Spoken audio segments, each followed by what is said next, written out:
प्रभु का वचन को हम जाएंगे। हमें कम है, इसीलिए अगले बार सबको चांस मिलेगा। आराधना में मिला। आइए हम लोग कुछ वचन पढ़ेंगे।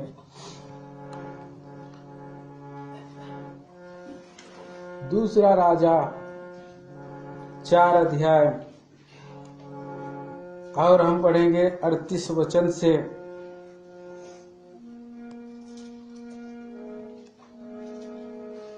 उसका 41 वचन तक पढ़ेंगे। पूरा 44 तक पढ़ लेते हैं। तब एलीशा गिलगाल को लौट गया। उस समय देश में अकाल था और भविष्यद्वक्ताओं के चेले उसके सामने बैठे हुए थे। और उसने अपने सेवक से कहा, हंडा चढ़ाकर भविष्यद्वक्ताओं के चेलों के लिए कुछ पका।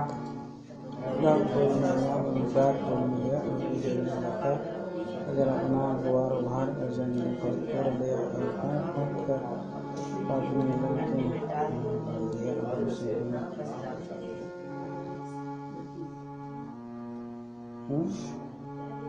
चालीस। तब उन्होंने उस मनुष्यों के खाने के लिए हंडे में से परोसा। खाते समय वे चिल्लाकर बोल उठे, हे परमेश्वर के भक्त, हंडे में जहर है और वे उसमें से खा न सके।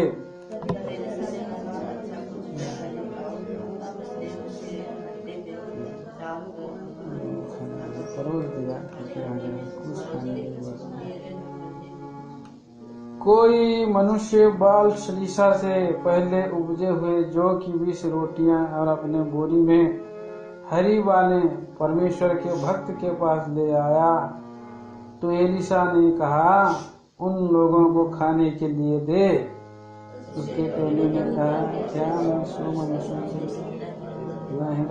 से लोगों को दे देगी? खाए क्योंकि हवा सुबह चली जाए। तब उसने उसके आगे रख दिया और यहोवा के वचन के अनुसार उसके खाने के बाद कुछ बच गए। प्रेमी पिताजी पड़े भाग को आशीष करे। प्रार्थना करें। प्यारे पिताजी, हम धन्यवाद देते हैं, स्तुति करते हैं। आज आपने हमें अवसर दिया कि आपका हम धन्यवाद कर सकें, आपका स्तुति कर सकें। पवित्र मेज में भी हम गए प्रभु, जिससे पहले आपका वचन के द्वारा हमें बातें करें। मान महिमा आदर गौरव प्रशंसा आपको मिल सके। इस प्रार्थना को लाते हैं मसीह यीशु के नाम में, सुने ग्रहण करें पिताजी। हम देखते हैं पुराने नियम में 2 आश्चर्य काम एलीशा के दिनों में। तो एलीशा ने एलिया का जो चेला था उसने 2 गुना चमत्कार किया। 2 गुना आत्मा पाया हुआ था। इसलिए और इन आश्चर्य कर्मों से हम प्रभु के उस पुनरुत्थान की शक्ति को हम देख सकते हैं। पुनरुत्थान की शक्ति प्रभु का मेज को बतलाता है।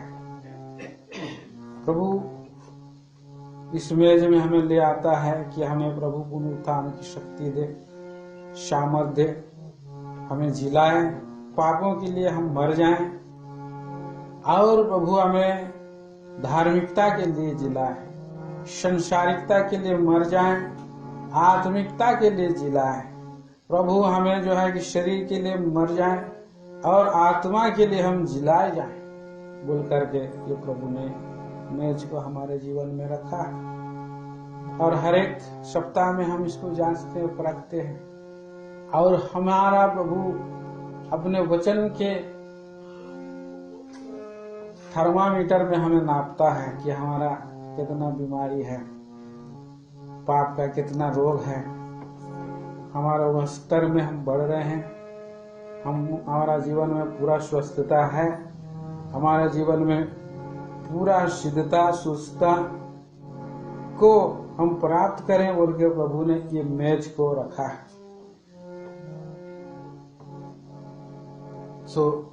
सचमुच में हमारा प्रभु यीशु मसीह सबसे बड़ा वैद्य है, सबसे बड़ा इलाज है और सबसे बड़ा वो चंगाकारी प्रभु है।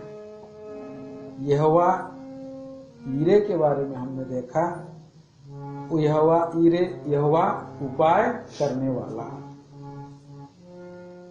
अभी हम देखते हैं कि वो हमारा यहोवा रोपे है। यहोवा रोपे मतलब यहोवा चंगा करने वाला। पढ़ेंगे हम उसको। निर्गमन की किताब 15 अध्याय और उसका 26 वचन हम लोग सभी साथ में पढ़ते। यदि तू, आइए निकाल लीजिए, निर्गमन उसका 15 अध्याय और उसका 26 वचन। यदि तू अपने परमेश्वर यहोवा का वचन तन मन से सुने और जो दृष्टि में ठीक है वही करे और उसकी आज्ञाओं पर कान लगाए और उसकी सब विधियों को माने, तो जितने रोग मैंने मिस्रियों पर भेजे हैं उनमें से एक भी तुझ पर न भेजूंगा, क्योंकि मैं तुम्हारा चंगा करने वाला यहोवा हूँ। प्रभु का ये प्रतिज्ञा है, प्रभु का ये वचन ना गलने वाला, ना सड़ने वाला, ना खत्म होने वाला।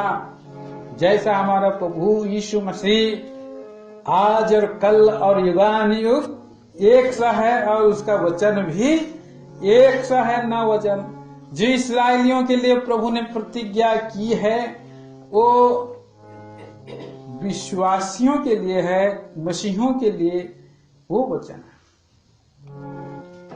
हम अक्षरशः उन वचनों को अपने जीवन में लागू करेंगे तो हमारे जीवन में रोग बीमारी नहीं आए। ऐसा भयंकर रोग से हम नहीं मरे। प्रभु हमारे जीवन में, प्रभु कल लोगों को रोग बीमारी भी होती है, एलिशा को भी हुआ, ये प्रभु कुछ लोगों को, लेकिन हम देखते हैं उसके विषय में भी उसका प्रभु का पर्पस रहता है। अगर प्रभु का पर्पस और उद्देश्य में अगर हमको बीमारी आता है ठीक है, लेकिन हमारे अंदर में ऐसा रोग और बीमारी के लिए डर भय नहीं है।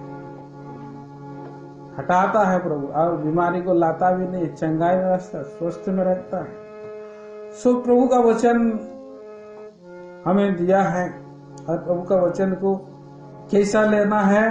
दवा के रूप में लेना। प्रभु का वचन हमारे लिए दवा है। प्रभु का वचन को कैसा मानना है? तन मन से सुनना है। प्रभु अपना वचन को भेजता है और चंगा करता है। भजन संहिता 107 का 20 में हम पढ़ते हैं, वो अपने वचन को भेज करके क्या करता है? चंगा करता है। अपने वचन को भेजता है। पढ़िए इसको। वो अपने वचन के द्वारा उनको चंगा करता, चंगा, हाँ, पड़े हैं उससे निकालता है। हाँ, वचन के द्वारा लिखा, वचन को भेजता है, वचन को भेज कर चंगा करता है। तो चाहे हमारे जीवन में उदासी का, निराशा का और कड़वाहट का और कई बीमारियां अंदर में रहती है। कई बार मन में बीमारी रहती है, कई बार आत्मा में बीमारी रहती है, कई बार शरीर में बीमारी रहती है। सब बीमारियों को प्रभु यीशु का वचन हमें चंगा करता है। सूबेदार ने क्या कहा? सूबेदार ने क्या कहा? हम पढ़ते हैं लूका 7 का 7 में। लूका रचित सुसमाचार 7 अध्याय 7 वचन। लूका सुसमाचार 7 अध्याय का 7 वचन में हम पढ़ते हैं, इसी कारण मैंने अपने आप को इस योग्य ना समझा तेरे पास आऊं कि तेरे पास आऊं, पर वचन ही कह दे वचन ही कह दे तो तेरा सेवक चंगा हो जाएगा। तेरा सेवक मेरा सेवक चंगा हो जाए। वचन ही कह दे। उसने वचन की सामर्थ को जाना सूबेदार ने, क्योंकि वो एक ऑफिसर था। सूबेदार कितना सारे सैनिकों का अधिकारी था, और उसके ऊपर में भी ऑफिसर्स थे। जो ऑफिसर्स बोलते हैं वो जवाब देता है यस सर, और वो काम को करता है। फिर जिसको भेजता है वो सैनिकों को कर उधर जा इधर जा, लोगों को लेके जा, शब्द बोला तो वो लोग काम करना चालू कर दिया। प्रभु ने सारा सृष्टि को बनाया, आकाश पृथ्वी समुद्र पेड़ पौधा जीव जंतुओं को बनाए। कैसे बनाए? शब्द से बनाए। एक बार वचन बोला तो हो गया। प्रभु यीशु मसीह में इतना सामर्थ, मैं मनुष्यों में इतना हमारे पास वचन का शब्द है, ताकत है, तो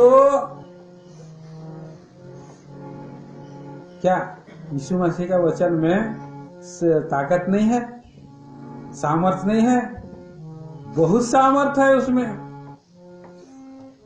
इसीलिए उस बात को विश्वास किया और जान गया सूबेदार कि केवल वहीं से वचन ही कह दे तो मेरा दास चंगा हो जाए, चंगा हो जाएगा।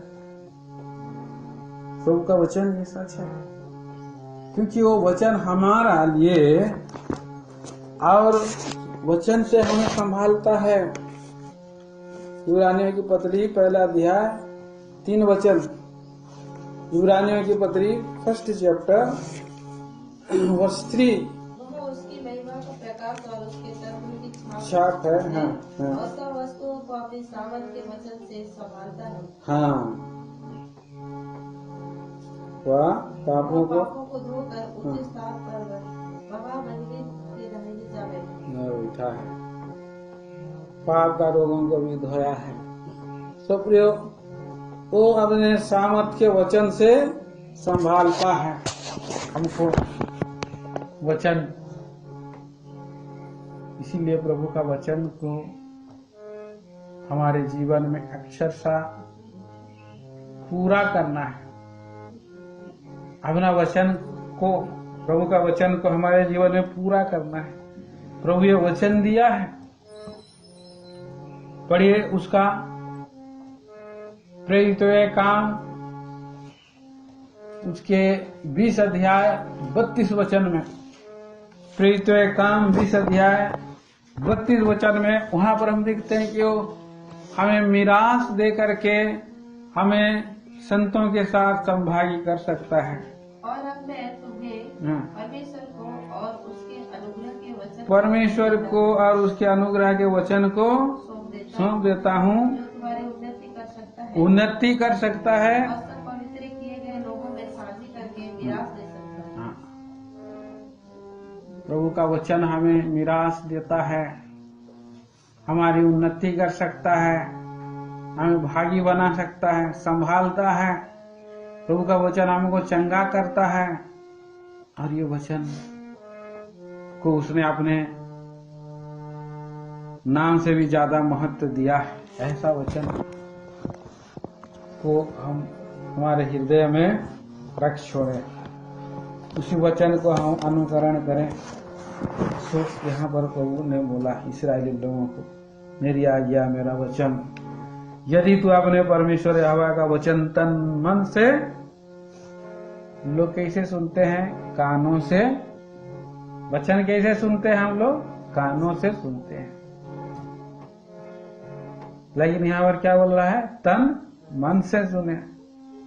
कानों से कई बार हम सुनते हैं तो ये इस कान से जाता है और इस कान से निकल जाता है, लेकिन कानों से नहीं, तन मन से सुने, और जो उसकी दृष्टि में ठीक है वही करे,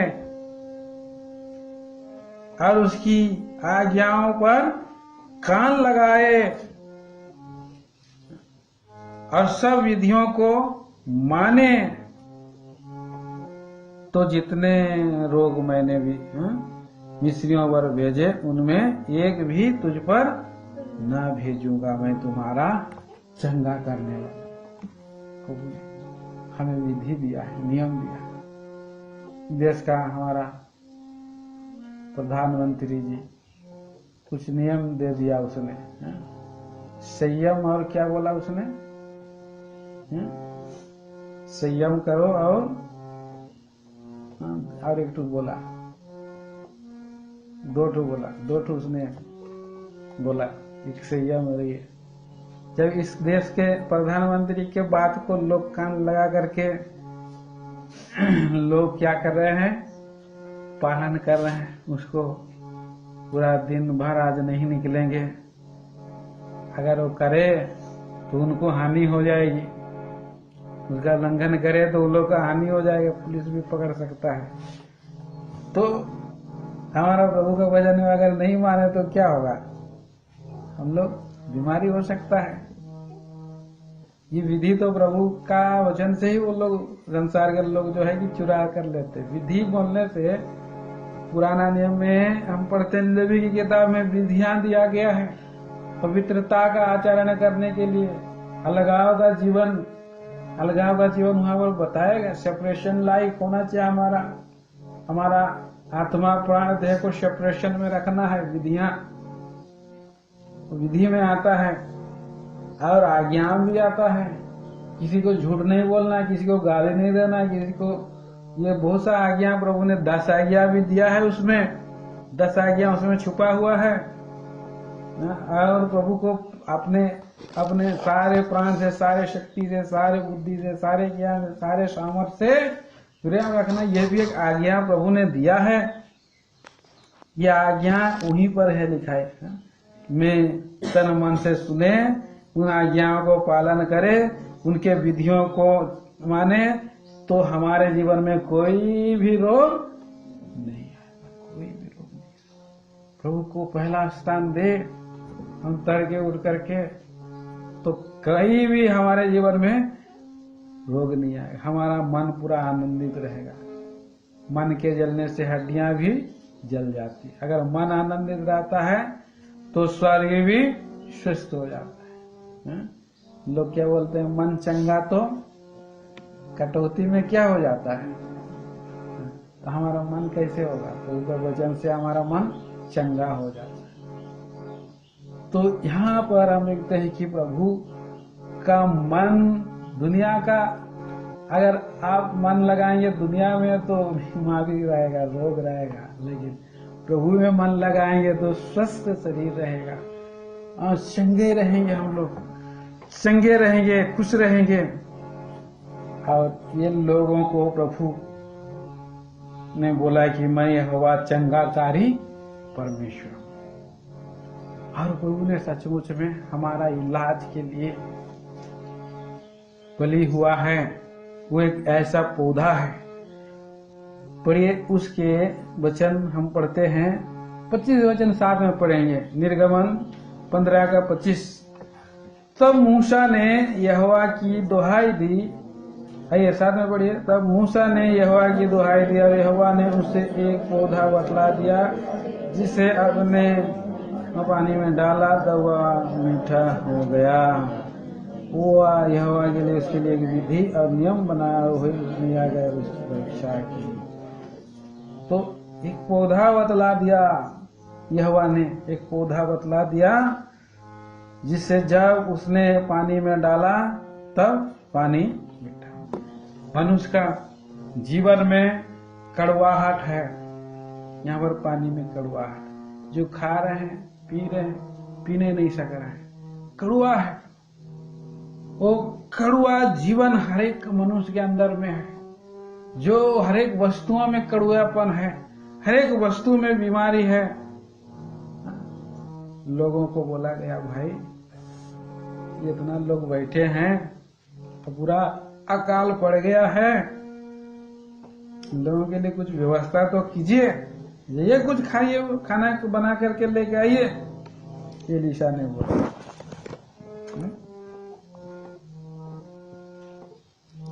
और उसने अपने सेवक से कहा, हंडा चढ़ाकर भविष्यवक्ताओं के चेलों के लिए कुछ पका। तो लोग गए तो पकाने, और क्या मिलेगा? अकाल में कुछ मिलेगा नहीं। आज मनुष्य के जीवन में बड़ी वस्तुएं नहीं है। इस संसारिक जो वस्तुएं हैं अकाली है। वो सारा लोग के पास तो बहुत कुछ रहते हुए भी लोग ऐसा चीज खा रहे हैं। कितना प्रकार के वहां पर मार्केट में मिलता था, चीन देश का मार्केट में जानवर, सब हजारों किस्म का जानवर, लोग जानते भी नहीं थे खा रहे हैं। क्या नहीं क्या खा रहे हैं। तो यहाँ पर हम देखते हैं कि ये लोग कुछ न कुछ ऐसे चीजों को पकड़ के ले आया। तब मैदान में साग तोड़ने गया और कोई जंगली लता अपने आंकवार में जंगली फल तोड़ ले आया और फांक फांक करके पकने के लिए हंडे में डाल दिया। और वे उनको पहचानते न थे। क्या है? पहचानते नहीं। इसमें कितना जहर है, इसमें क्या है, इसमें पॉइजन है कि नहीं है? तो एक जहरीला चीज है। इसमें साग में भी है, लेकिन आदमी उसका खाने वाला चीज क्या खा रहा है? सांप में भी है जहर, वो भी खाया जा रहा है आदमी। दुनिया की चीजें जो है कि छोटा से छोटा कीड़ा भी खा रहा है, पका रहा है, खा रहा है, पका रहा है। अब पक गया, लोगों के सामने में उसको अभी परोसा गया। तब उन्होंने उन मनुष्यों के खाने के लिए हंडे में से परोसा। 40 वचन मिले। खाते समय चिल्ला कर बोल उठे, हे परमेश्वर के भक्त, हंडे में जहर है, हंडे में जहर है, और उसमें से खा ना सके।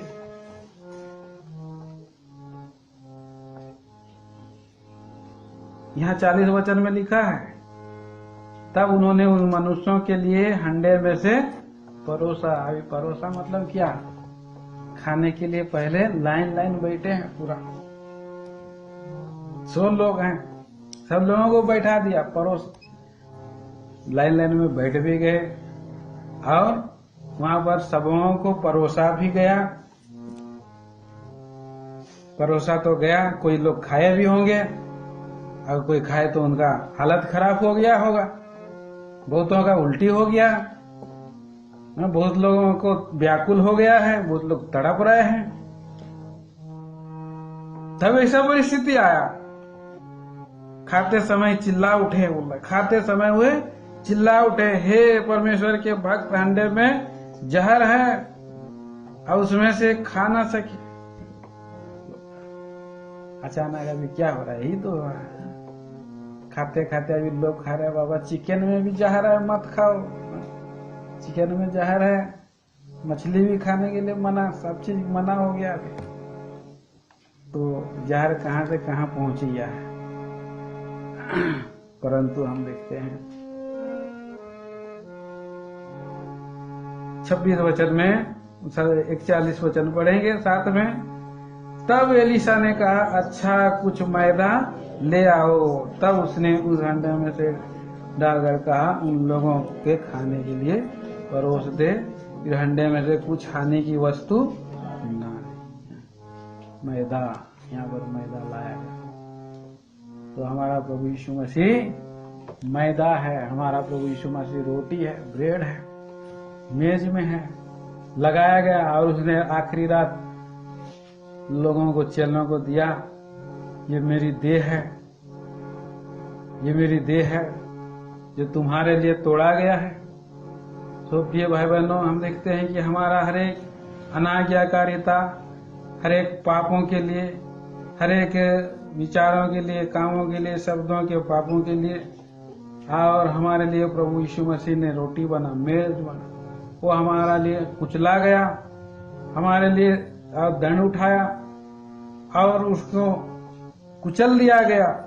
जैसे रोटी को कुचला जाता है, आटा को कुचला जाता है, और उसे तोड़ा गया, प्रभु यीशु मसीह को तोड़ दिया गया। प्रभु यीशु मसीह हमारे लिए रोटी बन गया, और वो पौधा था, वो हमारे लिए चंगाकारी पौधा बन गया, रोटी बन गया। और हमारे लिए वो गूंथा हुआ रोटी बनेगी। जो उसके पास आता है उसको प्रभु पूरा जीवन देता है, अनंत काल का जीवन। और प्रभु भी हमारे जीवन में कुछ चंगा लाता है। एक वचन हम पढ़ेंगे यहाँ पर,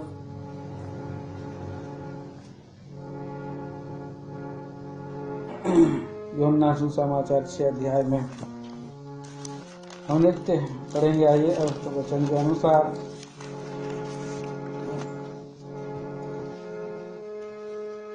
तैतीस वचन हम लोग 33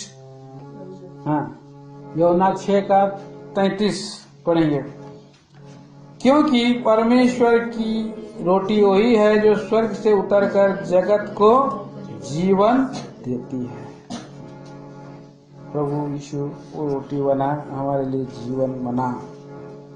और प्रभु का वचन को जब करवरी के क्रूस पर हमारे लिए रोटी बन गया, तोड़ा गया और वो मांस बना, जो मेरा मांस का 56 वचन भी पढ़िए, 55 और 56 भी। क्योंकि मेरा मांस वास्तव में खाने की वस्तु है, मेरा लहू वास्तव में पीने की वस्तु है। जो मेरा मांस खाकर मेरा लहू पीता है मुझ में स्थिर रहता है और मैं उसमें।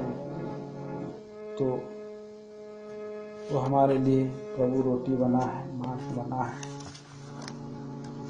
इसे हम खाएं पिए और जीवित रहें, रोग बीमारी से बचे रहें, आनंद काल के राज्य के लिए हमें तैयार करें, आनंद जीवन दे बोल के प्रभु ने यहाँ प्रकट। इसलिए हमारे सारे जहर को, पापों को, रोगों को हमारे अंदर में है, वो हमको मान लेना है प्रभु के सामने, और इसमें हमें भाग लेना। आइए हम लोग वचन के अनुसार इसमें हम भाग लेंगे, इसमें खाएंगे। पहला कुरिन्थियों की पत्री 11 अध्याय और पढ़ेंगे 27 और 28 वचन साथ में पढ़ेंगे और इसमें भाग लेंगे। इसलिए कोई अनुचित रीति से प्रभु की रोटी खाए या उसे कटोरे में से पिए, वह प्रभु की देह और लहू का अपराधी ठहरेगा। इसलिए मनुष्य अपने आप को जांच ले और इसी रीति से रोटी में खाए और इस रोटी में से पिए। तो ये पवित्र मेज है। और प्रिय भाई बहनों, यहाँ पर हमें जो है ये जो उसका रोटी है और प्रभु की देह है, जो बीमारी को दूर करता है, रोग को दूर करता है, चंगा करता है। इसीलिए हमारा प्रभु और हमारे लिए रोटी बना है।